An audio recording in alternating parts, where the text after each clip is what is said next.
ॐ नमः सिद्धेभ्यः।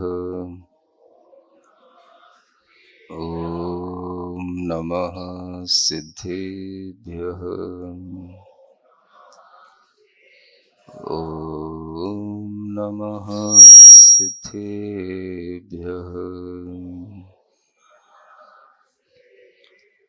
ओकारं बिन्दुसंयुक्तं नित्यं ध्यायन्ति योगिनः।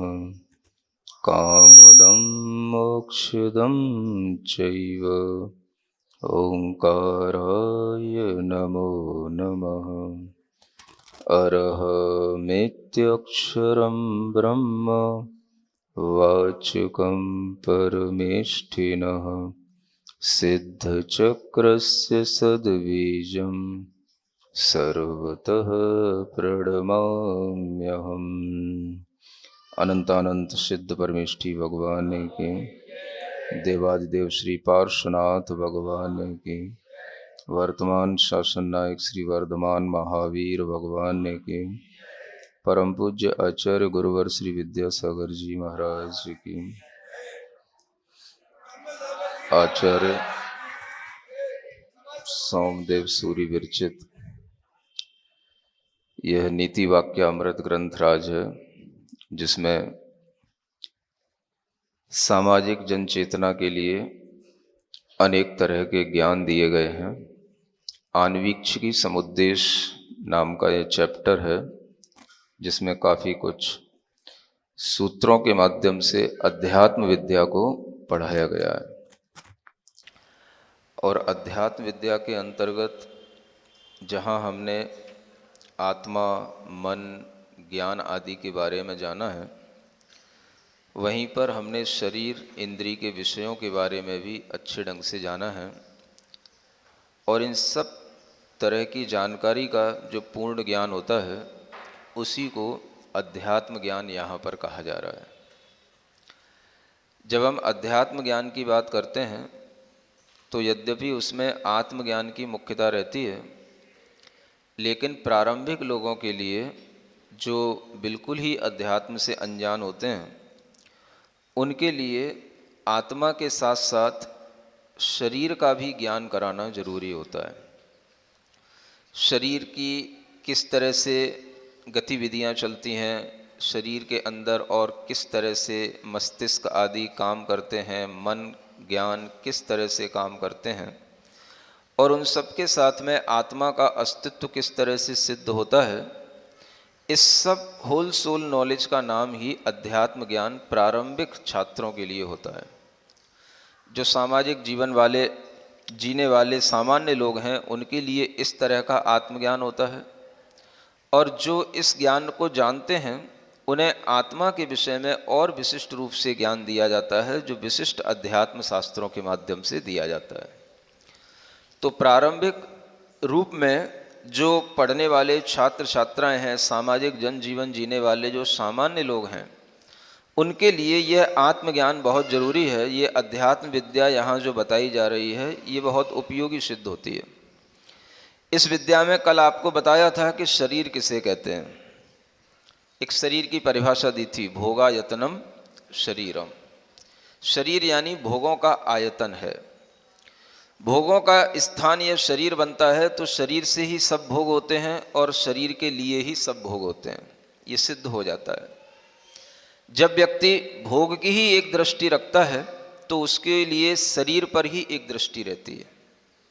अगर हम यूँ कहें कि भोगैक दृष्टि, यानी भोग के प्रति ही जिसकी एक दृष्टि है, तो उस व्यक्ति की दृष्टि शरीर के प्रति ही एक दृष्टि होगी। उसकी दृष्टि में और शरीर के भीतर रहने वाले किसी भी तरह की आत्मा आदि से उसे कोई प्रयोजन नहीं होगा। और इस तरह से यहाँ पर जो बताया जा रहा है कि हम शरीर को भी जानें, आत्मा को भी जानें, लेकिन जो केवल शरीर के ऊपर ही एक दृष्टि रखते हैं, शरीर को ही केवल जानते हैं, उनके बारे में भी यहाँ पर बताया जा रहा है अगले सूत्र के माध्यम से। सूत्र नंबर है 34। ऐहिक व्यवहार प्रसाधन परम लोकायतिकम। यहाँ पर कहा जा रहा है कुछ लोकायतिक लोग होते हैं, लोकायत जिससे बोलते हैं, है ना। माने लोक में जिस तरह का आचरण सब लोगों को मान्य होता है, वैसा ही आचरण जिन्हें मान्य है उन्हें लोकायत कहते हैं। सुन रहे हो, क्या नाम है? लोकायत। लोक के तरह ही आचरण मान्य करना। और लोक में क्या है? ऐहिक व्यवहार प्रसाधन परम। जो इस लोक संबंधी जो कुछ भी व्यवहार होता है उसे ऐहिक व्यवहार कहते हैं। और उस ऐहिक व्यवहार को ही जो साधने में लगे रहते हैं, ऐसे लोग लोकायत कहलाते हैं। इन लोकायतों को कहें, एक तरह की इनकी सारी की सारी दृष्टि जो होती है वो सिर्फ भोग दृष्टि होती है इनकी। और वो भोग दृष्टि क्यों बन जाती है? क्योंकि इनकी दृष्टि में शरीर के अलावा और कुछ नहीं होता है। शरीर के साधनों के साथ ही आनंद लेना, शरीर के लिए ही जीना, शरीर के लिए ही मरना, शरीर में ही जीना, शरीर के लिए ही मरना, यही इनकी एक दृष्टि होती है। और ऐसे भी बहुत से लोग दुनिया में आपको देखने को मिलेंगे जो सिर्फ भोग दृष्टि रखने वाले लोग होते हैं। एक तरह का यह तो एक दर्शन भी है, एक मत भी है। और यह मत एक तरह से नास्तिक मत कहलाता है। नास्तिक और आस्तिक का अगर वास्तव में संबंध होता है तो इसी बात से होता है कि जो इस लोक और परलोक को मानता है वो आस्तिक होता है, और जो यह लोक और परलोक को नहीं मानता वो नास्तिक होता है। यह लोक के साथ साथ भी परलोक है। जिस व्यक्ति के अंदर यह मान्यता होगी वो आस्तिक होगा, क्योंकि परलोक तभी सिद्ध होगा जब इस लोक में आत्मा कुछ कर्म करके परलोक में जाए। अगर आत्मा ने इस लोक में कोई अच्छे कर्म किए हैं और वह कोई परलोक में नहीं गया तो उन अच्छे कर्मों का कोई प्रयोजन नहीं रहा, कोई मतलब नहीं रहा। और जिसने इस परलोक को नहीं माना, माने उसने आत्मा को भी नहीं माना। जो आत्मा को मानेगा वो परलोक को मानेगा, और जो आत्मा और परलोक को मानेगा वही वस्तुतः आस्तिक कहलाता है। आत्मा के अस्तित्व को जो माने वो आस्तिक, आत्मा के अस्तित्व को जो नकारे वो नास्तिक। ये एक व्यापक परिभाषाएं होती हैं और बननी चाहिए, लेकिन इन व्यापक परिभाषाओं को भी एक बहुसंख्यक संप्रदाय के परिप्रेक्ष्य में लाकर के इन परिभाषाओं का भी गला घोंट दिया जाता है। यानी ये व्यापक परिभाषाएं भी अपनी व्यापकता छोड़ देती हैं जब किसी बहुसंख्यक संप्रदाय के कारण से ये परिभाषाएं भी छोटी हो जाती हैं। और ये क्यों हो जाती हैं? तो एक बहुसंख्यक संप्रदाय है जिसके कारण से हर जगह पर, हर शिक्षा नीति में उन्हीं के भावों के अनुसार सब कुछ चलता है, उन्हीं के अनुरूप हर चीज की परिभाषा बनती है, उन्हीं के अनुकूल हर चीज का ज्ञान दिया जाता है। और इस दृष्टि से यदि हम देखें तो पहले के लोग जिस तरह से आस्तिक और नास्तिक को मानते थे, आज वैसे आस्तिक और नास्तिक को नहीं मानते हैं। अगर आपने कभी स्कूली किताबों में पढ़ा हो तो आस्तिक और नास्तिक मतों में एक भेद विभाजन किया जाता है, कौन से दर्शन आस्तिक हैं और कौन से नास्तिक हैं। और बड़ी, कहना चाहिए अज्ञान की विडंबना, बड़ी बड़ी यूजीसी जैसे लेवल पर बैठे हुए लोगों के द्वारा जिन पाठ्यक्रमों को निश्चित किया जाता है, ऐसे बड़े बड़े शिक्षाविदों की आंखों पर भी कैसे पट्टी बंध जाती है समझ नहीं आता है। अभी तक तो सुनते थे कि कानून की आंखों पर पट्टी बंधी होती है, अब यहां पर मैं कहूंगा शिक्षाविद जो यूजीसी के कोर्स डिजाइन करते हैं उनकी आंखों पर पट्टी बंधी रहती है। जो व्यक्ति आस्तिक और नास्तिक की परिभाषा नहीं बना सकता वो दुनिया के अंदर कभी भी धर्म और अधर्म का विभाजन नहीं कर सकता। आज अगर हम देखें तो नास्तिक मतों के अंदर 3 मत आते हैं। मैंने पढ़ा है वो किताबों को और लोग मुझे ला करके दिखा देते, महाराज देखो ये क्या लिखा है। एक जैन मत, बौद्ध दर्शन और एक चार्वाक दर्शन है। इन तीनों को नास्तिक बोला जाता है। ये तीनों नास्तिक दर्शन है। ये पढ़ लेना आपने, सबकी अपनी 8वीं 10वीं की किताबों में, इतिहास की किताबों में आपको लिखा मिलेगा। इन किताबों को बनाने वाले, इस तरह का विभाजन करने वाले ये कौन लोग हैं, ये कितने पढ़े लिखे लोग हैं, इन्होंने दुनिया का कौन सा इतिहास पढ़ा है, इन्होंने कौन सा जैन दर्शन पढ़ा है, इसके बारे में इन्हें चैलेंज देने का भी कोई एक साहस नहीं करता है, बोलने का भी कोई साहस नहीं करता है। शायद बहुसंख्यक लोग होने के कारण से हमारे ऊपर आक्रमण कर बैठेंगे, इस डर के कारण से भी बहुत से लोग साहस नहीं करते हैं। लेकिन हमें बोलना चाहिए, हमें बताना चाहिए, और अगर आपको बोलना नहीं आता है तो मैं बोलता हूं, मुझे दुनिया में बता देना चाहिए कि ये महाराज ये बोल रहे हैं, कोई डर की बात नहीं है। आस्तिक और नास्तिक का विभाजन किस आधार पर होना चाहिए? ये राजनीति शास्त्र है जो हम पढ़ा रहे हैं। जिस तरह से चाणक्य के कौटिल्य शास्त्र मान्य है, उसी तरह से आचार्य सोमदेव का नीति वाक्यामृत पूरी भारतीय संस्कृति में मान्य है। ये सामाजिक शास्त्र हैं और इनके अंतर्गत भी यही बताया जा रहा है कि जिस व्यक्ति के लिए इहलोक और परलोक का विभाजन नहीं है, जो केवल अपने शरीर की ही दृष्टि रखता है, भोगों की ही एक दृष्टि रखता है, और वह इसलिए रखता है क्योंकि इस जन्म में भोगों के अलावा और कोई सुख का साधन नहीं है, आत्मा जैसी कोई चीज नहीं होती है, ऐसा एक मत रहा है जिसे लोकायत मत कहा गया, जिसे चार्वाक दर्शन इसी का दूसरा नाम है। क्या बोलते हैं इसको? चार्वाक दर्शन, लोकायत मत। ये लोग वो लोग रहे जिन्होंने हमेशा खाओ पियो ऐश करो, ये जो आपकी भाषा है ना, ये भाषा को प्रचारित करने वाले ये लोग रहे। कैसे भी हो जीवन सुखपूर्वक जीना है, और सुख का मतलब क्या है? जितना भी आपको खाओ पियो मौज करो वाला जो जीवन होता है वो चार्वाक जीवन है। हाँ, ऋणम कृत्वा यावत् जीवम सुखी जीवेत, ऋणम कृत्वा घृतम पिबेत, भस्मी भूतस्य देहस्य पुनरागमनम कुतः। ये इनके सिद्धांत हैं। क्या कहते हैं? जब तक जीना है सुख से जियो, दूसरे से लोन ले लो, उधार ले लो, और बाद में मुकर जाओ, मैंने तो कुछ लिया ही नहीं, क्या कर लोगे? ऋणम कृत्वा घृतम पिबेत, घी पियो, मौज मस्ती करो, ये देह तो भस्म हो जानी है, भस्मी भूतस्य देहस्य पुनरागमनम कुतः, पुनः देह नहीं मिलने वाली है, आत्मा तो कुछ होती नहीं है। इस मानसिकता के साथ में जो लोग जीते हैं उनको कहा जाता है नास्तिक दर्शन के लोग, जिनकी दृष्टि में केवल शरीर होता है, भोग पदार्थ होते हैं और कुछ नहीं होता है।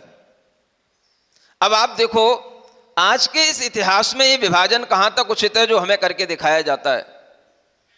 जो वेदों को माने वो आस्तिक, और जो वेदों को ना माने वो नास्तिक। मैं कहता हूं इस बात पर क्लेम होना चाहिए, सुप्रीम कोर्ट में इस बात पर एक क्लेम होना चाहिए। यह कौन सा न्याय है? जो वेदों को माने वो आस्तिक और जो वेदों को ना माने वो नास्तिक। अरे भाई, मानने ना मानने की मान्यता तो अपने अपने विचारों पर निर्भर करती है।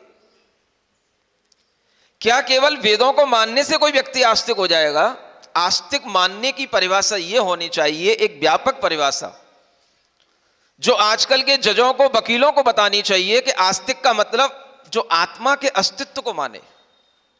आस्तिक का मतलब जो इस लोक में किए जाने वाले अच्छे कर्म और बुरे कर्मों के बीच के विभाजन को माने। आस्तिक का मतलब जो इस लोक में किए गए अच्छे कर्मों का फल हमें परलोक में मिलता है, इस तरह का जो एक सिद्धांत माने। कम से कम हमें इस तरह के सिद्धांतों को लेकर के आस्तिक और नास्तिक के बीच का एक विभाजन करना चाहिए। इसमें ना हम वेदों की बुराई करेंगे, ना हम किसी और दर्शन की बुराई करेंगे। इसमें वो सारे दर्शन आ जाएंगे जो आत्मा को मानते हैं। अच्छे कर्म करने पर आत्मा को परलोक में भी अच्छा सुख मिलता है, इस लोक में भी अच्छा सुख मिलता है। इसलिए कोई भी व्यक्ति अगर अच्छा कर्म करने के लिए प्रेरित होगा तो उसके पीछे एक सिद्धांत होगा, भाई मरने के बाद में देह तो भस्म हो जाएगी, आत्मा भस्म नहीं होती है, आत्मा रहती है। और वही आत्मा फिर एक नया शरीर लेती है, वही आत्मा को फिर नया जन्म मिलता है। उस जन्म में उसे सुख या दुख इस जन्म में किए गए कृत्यों के अनुसार मिलता है। ये विचार जब आदमी के अंदर आएगा तो आस्तिकता की परिभाषा एक और व्यापक रूप लेगी। लेकिन कुछ लोगों ने उस आस्तिकता की परिभाषा को भी संकीर्ण कर दिया, और यह परिभाषा आज तक इतिहासों में चल रही है, पढ़ाई जा रही है। कोई इसके पीछे सिद्धांत नहीं है, अपोज करने वाला कोई दिखाई नहीं देता है। कोई भी तरह का व्यक्ति इसके लिए किसी भी तरह से ना कोर्ट में अपील करता है, ना कहीं पर कोई अपनी एप्लीकेशन लगाता है। जबकि ये कितनी भयानक चीज है, जैन दर्शन को नास्तिक दर्शन बताना। अगर जैन ही नास्तिक हो गए तो दुनिया में आस्तिक कौन बचेगा? जो आत्मा के लिए जीते हैं, परलोक के लिए जीते हैं, अच्छे सत्कर्म करते हैं, अहिंसा, दया, सत्य और अपरिग्रह के सिद्धांतों पर जीते हैं, किस लिए?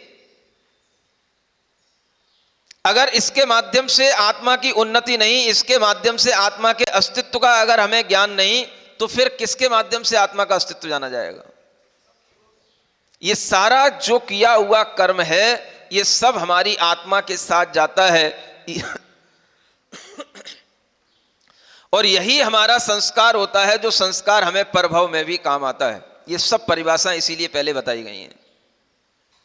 इसलिए जैन दर्शन कभी भी नास्तिक दर्शन नहीं हो सकता।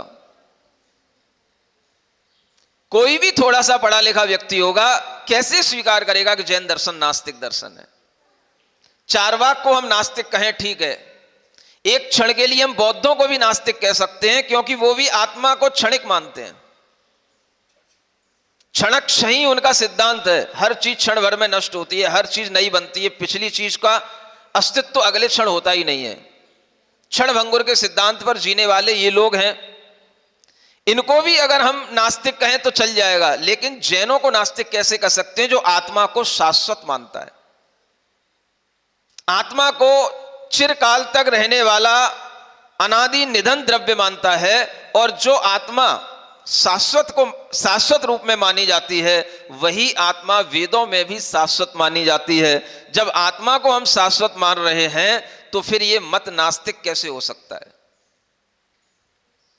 पढ़े लिखे लोगों को ये बातें क्यों समझ नहीं आती, मुझे इस बात का बहुत बड़ा आश्चर्य होता है। चारवाक दर्शन की तुलना जैन दर्शन के साथ करना, इन तीन दर्शनों को एक कैटेगरी में बांध देना और ये नास्तिक दर्शन के रूप में सामने रख देना, ये हमारे बच्चों के लिए कितनी भयावह बात है, हमारी पीढ़ी के लिए कितना बड़ा एक प्रश्न चिन्ह है। जिन बच्चों ने ये पढ़ लिया है, उनको हम अब क्या पढ़ा पाएंगे? और जिन्होंने एक बार अपने मन में धारणा बना ली कि जैन दर्शन नास्तिक दर्शन है, तो बताओ इस जैन दर्शन में जीने के बाद में उन्हें क्या सीखने को मिला और उन्होंने क्या सीखा? अगर उनके अंदर नास्तिकता की भावना आ गई, तो फिर वो आस्तिक दर्शन की ओर ही आगे बढ़ेंगे। आस्तिक कौन? अगर दुनिया में परसेंटेज देखा जाए तो आज भी आस्तिकों का ज्यादा है, नास्तिकों का कम है। लेकिन दुनिया में भी जब सर्वे किया जाता है, तो आस्तिक और नास्तिक का परिभाषा ये व्यापक नहीं है। जो वेदों को माने वो आस्तिक। जब पूरे देश का, पूरे विश्व का सर्वे किया जाता है आस्तिक और नास्तिक का, इसके भी डेटा निकले हुए हैं। वो इस बात पर किए जाते हैं कौन लोग धर्म पर विश्वास करते हैं। इससे मतलब नहीं किस धर्म पर विश्वास करते हैं। आस्तिक उनको कहा जाता है जो किसी ना किसी धर्म को मानते हो, थोड़ा धर्म का डर रखते हो। भाई हमारे धर्म में ये कहा गया है, हमें अपने धर्म पर आस्था है, हमारे धर्म में ऐसा करने को कहा गया है, ये करने को नहीं कहा गया है, उनको आस्तिक कहा जाता है। जो विश्व रिपोर्ट आती हैं, जो विश्व के सर्वे होते हैं, उनमें आस्तिक और नास्तिक का विभाजन इस बात पर होता है। और उसमें भी कुछ लोग ऐसे मिलते हैं जिन्हें हमें नहीं मालूम, धर्म हम कुछ नहीं जानते हैं, हम धर्म के बारे से कुछ भी ना जानते हैं, ना जानना चाहते हैं, ना हमें धर्म में कोई इंटरेस्ट है, हम अपनी जिंदगी जीते हैं। ऐसे लोग जो किसी भी तरीके के कोई भी संप्रदाय या धर्म को नहीं मानते हैं, किसी भी धर्म ग्रंथ को नहीं मानते, चाहे वो चर्च हो चाहे बाइबल हो, कुछ नहीं मानते, ऐसे भी लोग दुनिया में, उनको नास्तिक कहा जाता है। जब पूरे विश्व रिपोर्ट आती है सामने आस्तिक और नास्तिक की, तो वो इस प्रकार के क्लासिफिकेशन के साथ में आती है। लेकिन जब भारत में पढ़ाया जाता है आस्तिक और नास्तिक, तो वो इस रूप में पढ़ाया जाता है।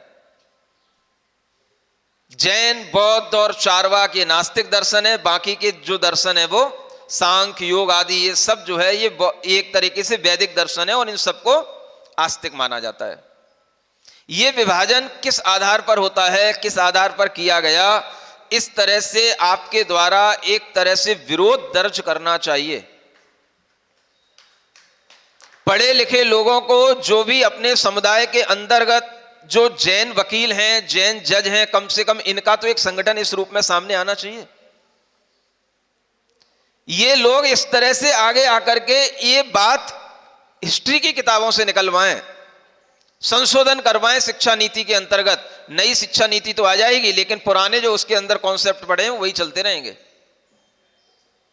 उनमें यह बदलने वाला नहीं है। इसके लिए तो आपको अलग से अपोज करना पड़ेगा, और ये अपोज होना चाहिए। इसमें क्या गलती है भाई? लोकतंत्र में हम जी रहे हैं, हम अपनी बात, अपना सिद्धांत अगर हम नहीं सामने रखेंगे तो हम कैसे लोकतंत्र में जी रहे हैं? इससे अच्छा तो वो राजतंत्र था जिसमें कम से कम राजाओं का संरक्षण तो मिलता था। ये कैसा लोकतंत्र है? इस लोकतंत्र के अंदर अगर हमें अपने सिद्धांतों की सुरक्षा का भाव नहीं आ रहा है, हम अपने बच्चों को वही पढ़ाए जा रहे हैं और किसी के मुंह से आवाज नहीं निकल रही है, ये कौन सा डर है आप लोगों के अंदर?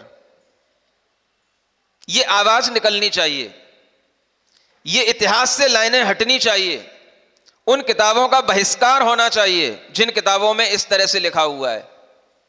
और जब भी जैन किसी भी दर्शन शास्त्र की किताबें पढ़ाई जाती हैं तो उस दर्शन शास्त्र की किताबों में इसी तरीके का विभाजन हमें लिखा हुआ मिलता है।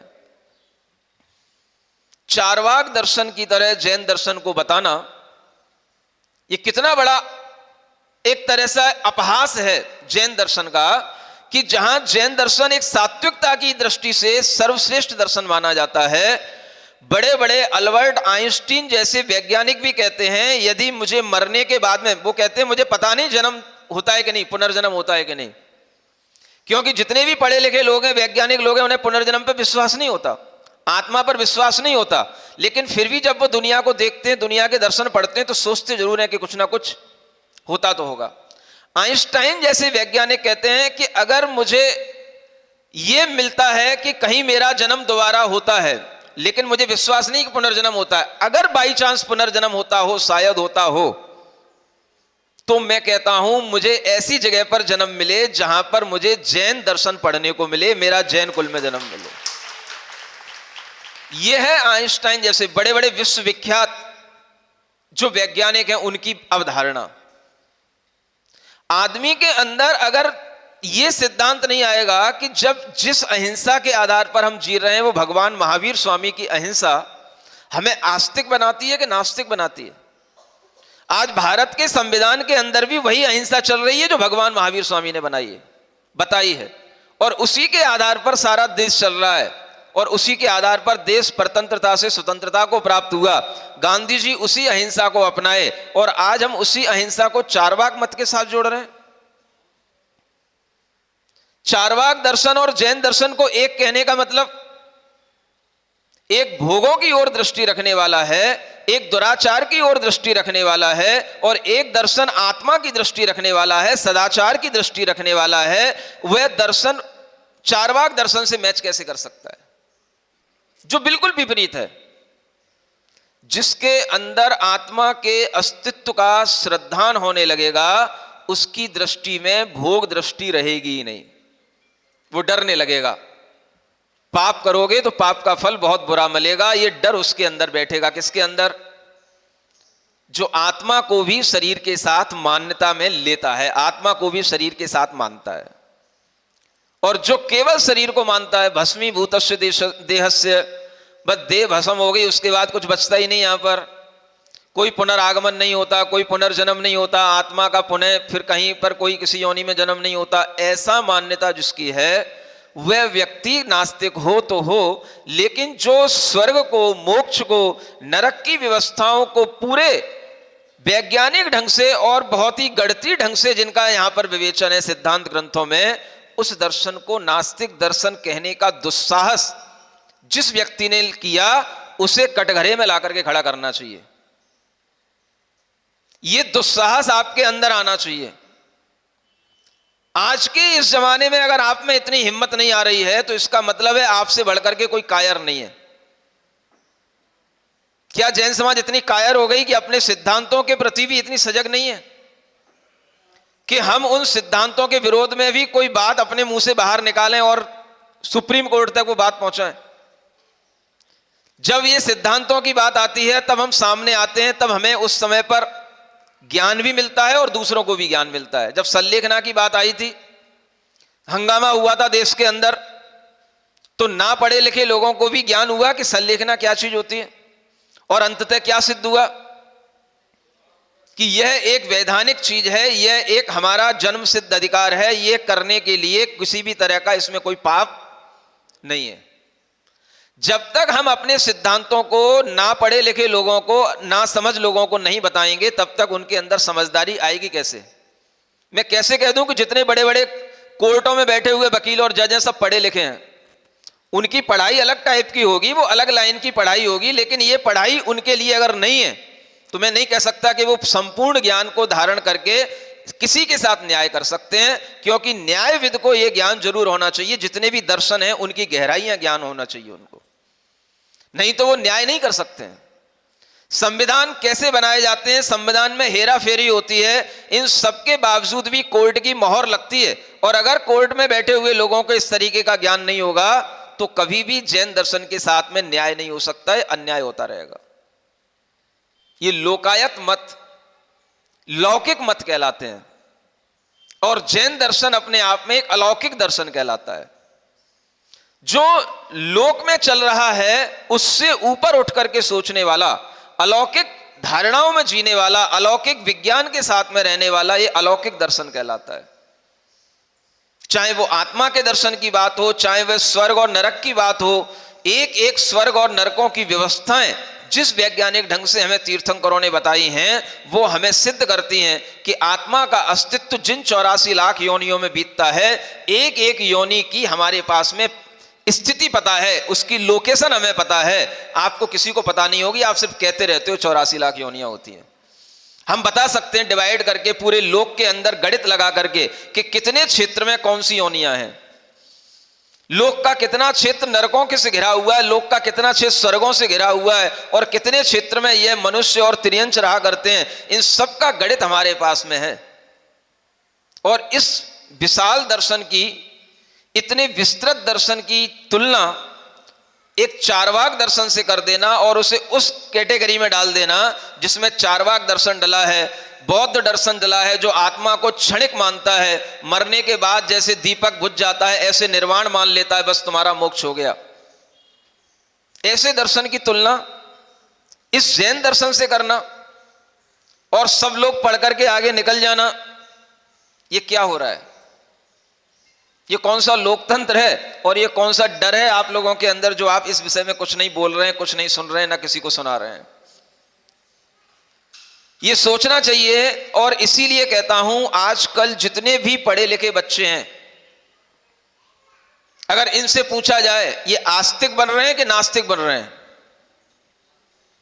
दो तरह का वो आस्तिक और नास्तिक दर्शन है। एक विश्व दर्शन की तरह अगर हम देखें तो आस्तिक नास्तिक का मतलब जिन्हें किसी धर्म से कोई मतलब हो, जिन्हें किसी पुण्य पाप से कोई मतलब हो, जिन्हें किसी सदाचार या दुराचार के बीच का कोई डर हो, तो उन्हें हम आस्तिक कह सकते हैं, ये विश्व दर्शन की अपेक्षा से। लेकिन भारतीय दर्शन की अपेक्षा से जिन्हें केवल वेदों का ज्ञान हो, वेदों की मान्यता हो, उनको ही मानने वाले अगर आस्तिक हैं, तो आप दोनों दर्शनों की अपेक्षा से आज के बच्चों का एक सर्वे करवा लेना, आपको पता पड़ जाएगा आपके बच्चे नास्तिक हैं कि आस्तिक हैं।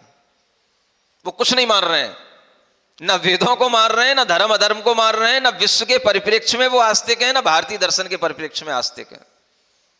वो नितांत नास्तिक होते चले जा रहे हैं। आप सोचें कि आप बच्चों को जो शिक्षा दे रहे हैं वो नास्तिक दर्शन की शिक्षा दे रहे हैं, सब चार्वाक हो रहे हैं। हर बच्चे के मुंह से क्या निकलता है? मेरी जिंदगी, मेरा एंजॉयमेंट, मेरी लाइफ। आप कौन होते हैं बीच में उसमें इंटरफेयर करने वाले? मुझे स्मोकिंग करना है, ये मेरी इंटरेस्ट की बात है। मुझे ड्रिंकिंग करना है, ये मेरी चॉइस है। मुझे किन्हीं भी होटलों में जाना है, किसी भी तरीके से अपनी नाइट बिताना है, मुझे, ये मेरी चॉइस है। आप कौन होते हैं? My life my rules. बस जब दूसरे रूल्स उनको सिखाई नहीं गए हैं तो उनकी लाइफ में उनके रूल्स चलेंगे, और यही सिखाया जाता है। यही हर बच्चे को एक दूसरे के माध्यम से ज्ञान दिया जाता है। भैया अपने अपने जीवन में अपने अपना इंजॉयमेंट के तरीके निकालो। किसी के कहने से चलोगे तो फिर जिंदगी क्या है? अपनी जिंदगी है, अपने ढंग से जियो। मेरी जिंदगी है, मैं अपने ढंग से जी रहा हूं, आपको इससे क्या लेना देना है? बताओ आपके बच्चे आस्तिक हैं कि नास्तिक हैं? खोजो, इस बात का सर्वे करवाओ। भारत के अंदर रहने वाले बच्चों की शिक्षा का स्तर आस्तिकता से जुड़ा हुआ है कि नास्तिकता से जुड़ा हुआ है? आज के जितने भी पढ़े लिखे बच्चे हैं, हॉस्टलों में पढ़ने वाले बच्चे हैं, ये सब नास्तिकता के दिमाग से चल रहे हैं कि आस्तिकता के दिमाग से चल रहे हैं? अगर आस्तिक होंगे तो हमें कहना ही नहीं पड़ेगा बेटा ये पाप है, पाप नहीं करना। वो कहता काहे का पाप? ये पाप पुण्य का डर क्यों दिखाते हो हमें? ये आप लोगों ने हवा बना रखा है, डर बना रखा है। शराब नहीं पीना चाहिए, मांस नहीं खाना चाहिए, पर स्त्री सेवन नहीं करना चाहिए, किसी भी तरह से होटलों पर पार्टियां नहीं करना चाहिए, कुछ भी ये नहीं खाना वो नहीं खाना, ये आपने डर बना रखा है। कुछ नहीं होता है, सब डर वर हमें नहीं चाहिए, हम निडर लोग हैं। आपके कहने से हम ये सब चीजें मान लें, ये हमारी फिरकत में नहीं है। आपको मानना है आप मानो। ऐसे बच्चों को बताओ आप क्या बोलोगे? ये नास्तिक हैं कि आस्तिक हैं? और नास्तिक भी हैं तो कौन से नास्तिक हैं? ये उसी दर्जे के नास्तिक हैं जो यहां बताया जा रहा है। लोकायत हैं ये सब, लौकिकता में डूबे रहने वाले। इनका काम ही है बस खाओ पियो ऐश करो। उदर पूर्ति और शिश्न पूर्ति। शिश्न जानते हो? ये नीचे जो जननेंद्रिय होती है इसको शिश्न बोलते हैं। आचार्य समंतभद्र महाराज ने ईसा की 3री शताब्दी में ये लिख रखा है कि ऐसे मत हे भगवान आपके दर्शन के सामने भी खड़े हो रहे हैं, और उस समय पर भी ये मत चला करते थे, और ये लोग भी मुक्ति के दावे करते हैं। ये कितनी हास्य की बात है कि ये लोग जो केवल उदर पूर्ति और शिश्न पूर्ति के लिए जी रहे हैं, ये लोग भी मुक्ति के दावे कर रहे हैं। ये आचार्य समंतभद्र महाराज लिख रहे हैं और कहते हैं भगवान ये कितने हास्य की बात है, और दुनिया इसको भी मान रही है कि हाँ इससे भी मुक्ति मिलती है। खाओ पियो ऐश करो, मुक्ति इसी से मिलेगी। अगर इस जन्म में आपने सुख नहीं भोगा तो अगले जन्म में सुख नहीं मिलेगा। इसलिए सुख भोगो, जैसे मिले वैसे भोगो, जिसका मिले उसका भोगो। सुख भोगना ही एकमात्र काम है। शराब पियो, मांस खाओ, खूब दुराचार करो, सब तरीके के जितने कामों से आपको यहां सुख मिलेगा उसी तरह से आपको परलोक में भी अगर मिलेगा तो सुख इसी से मिलेगा, क्योंकि जो यहां सुखी नहीं है वो कहीं भी सुखी नहीं है। ये सिद्धांत सिखाया जाता है। समझ में आ रहा है? अब सोचो आपने बच्चों को पढ़ा करके बीटेक एमटेक करा दिया, एमबीए और सब पढ़ाई पढ़ा दी आपने, और उनके दिमाग में क्या कचरा भरा हुआ है? खाओ पियो ऐश करो। आपने अपनी जिंदगी जी ली, अब हमें अपनी जिंदगी जीने दो। इतने बच्चे, कहना चाहिए माता पिता का अनादर करने वाले भी बच्चे हो जाते हैं। ऐसी ऐसी बातें भी सुनने को मिलती हैं। अगर माता पिता कहते हैं बेटा मैंने क्या तुझे इसीलिए पैदा किया था, तो बेटे यहां तक भी बोल देते हैं वो आपने अपने मजे के लिए हमें पैदा किया होगा, आपने अपना काम कर लिया, मुझे अपना काम करने दो। ऐसे भी लोग हैं, ये भी सुनने को मिलता है। जब बच्चों के अंदर इस तरीके की बेहूदी बेवकूफी दिखाई देगी तो आप समझो कि आप उन बच्चों को पढ़ा करके क्या बना रहे हो। ये लोकायत मत के अनुसार बच्चे चल रहे हैं या किसी भी आस्तिक मत के अनुसार चल रहे हैं। मैं कह रहा हूं ना वो वैदिक बन रहे हैं ना जैन बन रहे हैं, कुछ नहीं बन रहे हैं, वो निरतांत भ्रष्ट बन रहे हैं। और इस तरह का मत जहां पर चलेगा वहां क्या होगा? दुनिया के पाप बढ़ेंगे, अराजकता बढ़ेगी, और उसी अराजकता के कारण से दुनिया में नुकसान होगा। और वो नुकसान जब होता है, अगर वह राजा इस तरह की शिक्षाओं पर ध्यान नहीं देगा तो राजा के द्वारा भी फिर कभी भी प्रजा के लिए अच्छा आचरण करने का रास्ता नहीं मिल सकता। इसलिए यहां बताया जा रहा है आस्तिक क्या है, नास्तिक क्या है, ये भी जानो, और नास्तिक का नुकसान क्या है ये भी आगे के सूत्र में बताया जा रहा है। लोकायतज्ञो ही राजा राष्ट्र कंटकान उच्छेदयति। जो राजा इस लोकायत मत को जानने वाला होगा कि ये नास्तिक लोग हैं, वही राष्ट्र के कंटकों का उच्छेद करने वाला होगा। राष्ट्र के कंटक मतलब राष्ट्र की उन्नति में व्यवधान बनने वाले, राष्ट्र के लिए कांटे स्वरूप काम करने वाले ये लोग कौन होते हैं?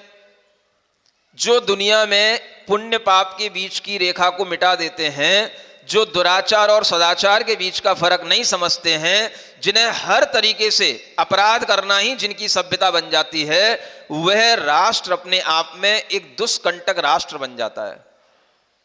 उस राष्ट्र के अंदर अनेक तरह के ऐसे लोगों के आचरणों के माध्यम से ऐसी जड़ें बनती चली जाती हैं दुराचार की, लंबे लंबे ऐसे गहरे, जब वो स्कैंडल खुलते हैं, सामने आते हैं, तो उसके गिरोह कहां से कहां तक फैले रहते हैं, हाथ कहां से कहां तक जाते रहते हैं, ये आप देख सकते हो। एक छोटा सा कार्य एमपी के किसी भी सिटी में हो रहा होगा, लेकिन उसके सूत्र जुड़े हुए हैं दुनिया के बड़े बड़े देशों से। ये कहां से आते हैं दुष्कंटक? एक राजा अगर इन दुराचार और सदाचार के बीच की भेद रेखा को नहीं जानेगा तो इन दुष्कंटकों का कभी अंत नहीं कर पाएगा। अच्छा राजा वही कहलाता है, अच्छा नेता वही कहलाता है जो इन दुराचार को दूर करने के लिए भरसक चेष्टा करता हो और इनको पनपने ना देता हो।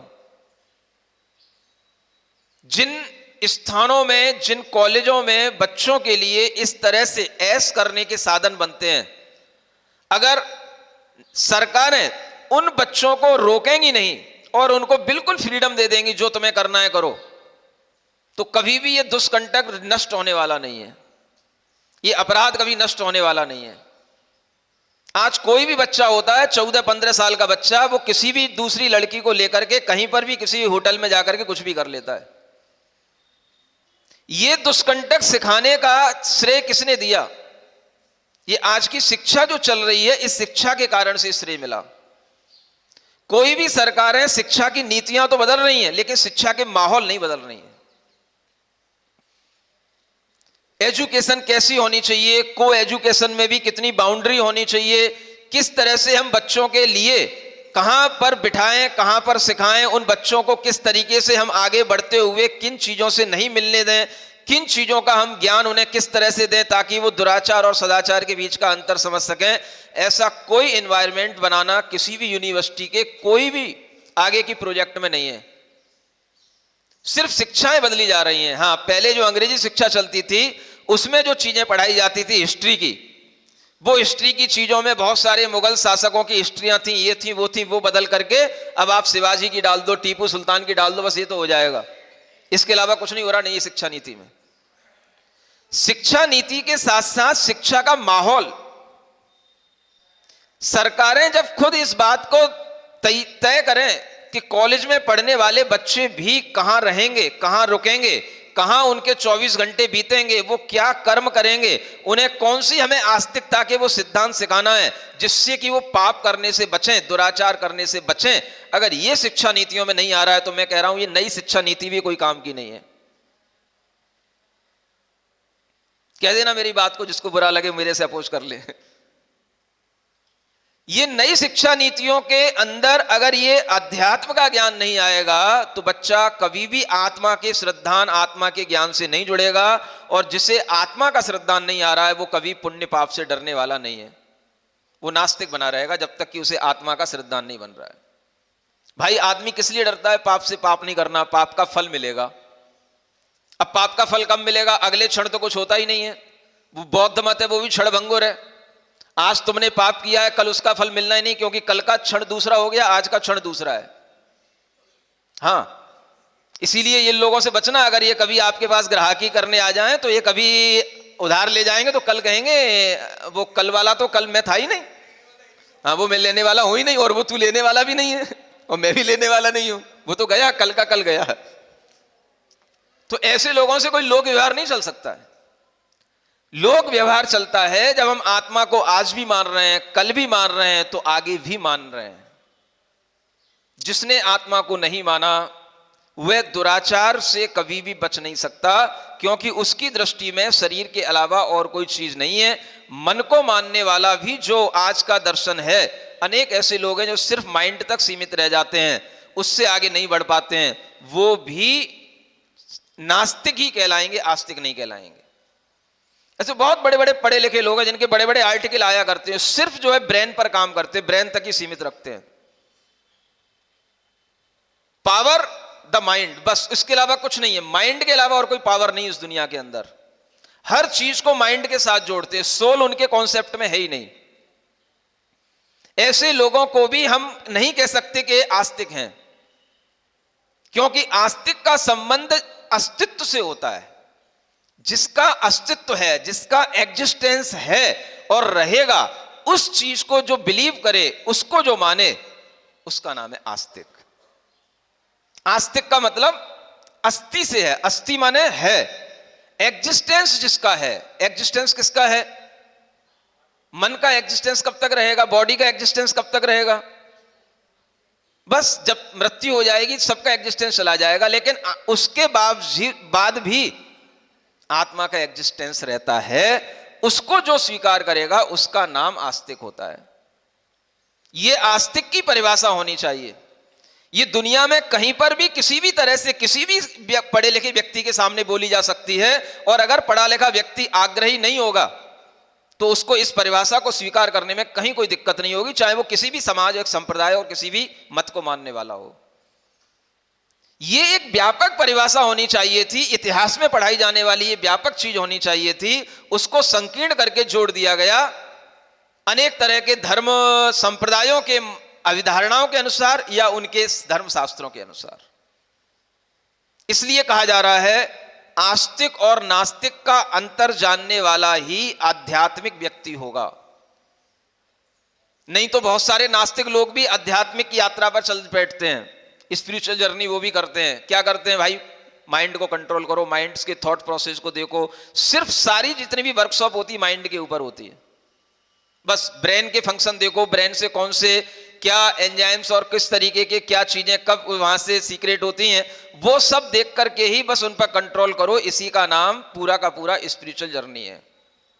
पूरा माइंड, सारी पावर कहां है? माइंड, द माइंड चलता है।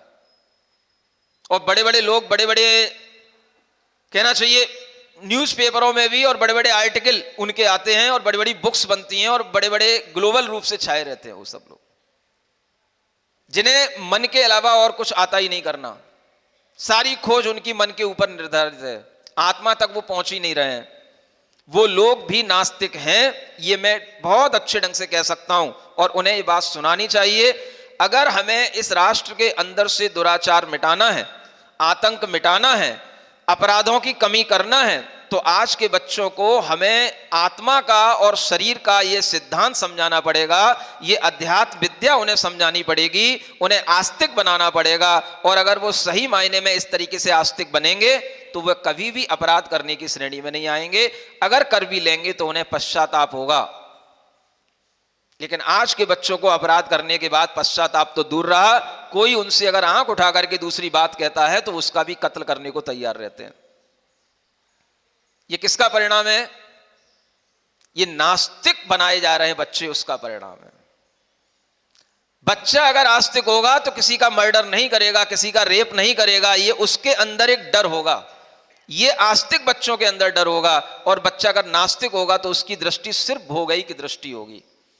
ये सारे लोग आज लोकायत बन रहे हैं, चारवाक बन रहे हैं। पहले तो एक चारवाक मत एक समूह के रूप में हुआ होता होगा, लेकिन आज जितने भी पढ़े लिखे बच्चे हैं सब चारवाक बन रहे हैं।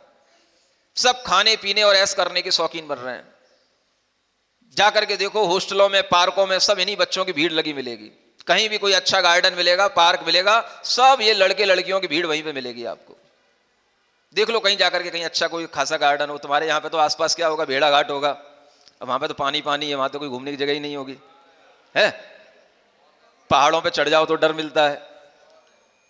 ये सब चीजें नक्शे कहां देखने को मिलते हैं? दिल्ली में है, बड़े बड़े गार्डन हैं। समझ आ रहा है? उन गार्डनों से कभी अगर हमें भी गुजरना पड़ा तो लोगों ने एक बार रोक दिया, महाराज इधर से मत जाना। बाद में पता पड़ा क्यों रोक रहे हैं, तो इसलिए रोक रहे हैं कि अब ये 10 बजे के बाद ये गार्डन अलग ढंग से चालू हो जाता है। समझ आ रहा है? हाँ, सब जगह। तो ये बड़े बड़े गार्डन हैं और उन सब में बस यही मिलेगा आपको खेल देखने को। ये है इनकी जिंदगी, ये है इनकी शिक्षा के उद्देश्य, ये है इनकी शिक्षा। बस डिग्री ले लो, माता पिता का पैसा फूंको, अपना खुद पैसा कमाओ कंपनियों से, खुद ऐश करो, इसी का नाम जिंदगी है, इसी का नाम पूरा मनुष्य जीवन है। इसके अलावा इन्हें कुछ नहीं आता है। ये सब क्या है? बहिरप्पा है, सब बहिरात्मा है। जो भोग की दृष्टि रखने वाला है सब क्या है? बहिरात्मा है। आज के इस समय पर अगर हम किसी को बहिरात्मा से अंतरात्मा का ज्ञान दे पा रहे हैं, और कोई भी व्यक्ति अगर ये भावना करके इस आत्मा के ज्ञान को स्वीकार कर पा रहा है, मैं कहता हूं तमिलनाडु से यहां पर एक लेडी बैठी है, ये सबसे आगे बैठी है, तमिलनाडु में रही है लेकिन अभी वर्तमान में यूएस में रह रही है। समझ आ रहा है? अब एक व्यक्ति भी अगर मान लो किसी भी तरीके से अपने भावों में इस आत्मा का श्रद्धान ले आया, हो सकता है भविष्य में इनके अंदर भी वो ज्ञान आ जाए, वो ताकत आ जाए कि ये तमिलनाडु के लोगों को सिखाने के लिए एक रोल मॉडल बन जाए। ये तभी संभव है जब एक में परिवर्तन आएगा तो अनेकों में परिवर्तन आ सकता है, क्योंकि उनकी भाषा में सिखाने वाला उन्हीं का व्यक्ति होना चाहिए जो तमिल जानता हो। हम तमिल जानते नहीं है तो हम कैसे सिखा पाएंगे? तो बीच में हमें एक मीडियम रखना पड़ेगा, और ये उस मीडियम के माध्यम से जब बात आगे पहुंचाएंगे तो वहां के लोग भी सीखना चाहते हैं। जब हम पिछले गर्मी के प्रवास में कटंगी में थे तो मद्रास से बहुत सारे लोग आए थे, तमिलनाडु से बहुत सारे लोग आए थे, और वो कह रहे थे महाराज हमें टीटीसी कोर्स सीखना है। और उनको सीखने के लिए भी एक थोड़ा सा टाइम लग रहा है, उनको सीखने की भी एक स्कीम बनाई जा रही है, क्योंकि उन्हें लैंग्वेज प्रॉब्लम बहुत बड़ी प्रॉब्लम होती है। तो इस तरीके से जब आदमी के अंदर ये ज्ञान बढ़ेगा तो मैं कहूंगा कि इन्हीं अंतरप्पाओं के माध्यम से शिष्टाचार बढ़ेगा, और यही अंतरप्पा देश के लिए एक बहुत बड़ा संदेश देने के लिए खड़े होंगे कि आस्तिक जीवन जीने के लिए हमें अंतर आत्मा का ज्ञान करना जरूरी है। आस्तिक जीवन जीने के लिए आस्तिकता के साथ तो जियो। हम अपने बच्चों को सिखाएंगे, स्कूल के बच्चों को सिखाएंगे, और ये पहल अगर धीरे धीरे इस तरह से बढ़ेगी तो कोई बात नहीं, अंधकार के बीच में प्रकाश की एक किरण छोटी सही, लेकिन वह अगर जागृत रहेगी, बढ़ेगी, तो उसके माध्यम से भी बहुत कुछ अंधकार दूर होगा। और इसी भावना के साथ में यह अध्यात्म विद्या आपको पढ़ाई जा रही है। ये बहुत अच्छा एक कोऑर्डिनेशन बन गया कि आप उधर भी अध्यात्म सीख रहे थे और यहाँ पर भी आपको एक सामाजिक जीवन का अध्यात्म सीखने के लिए आज मिल गया। बोलिए महावीर भगवान की।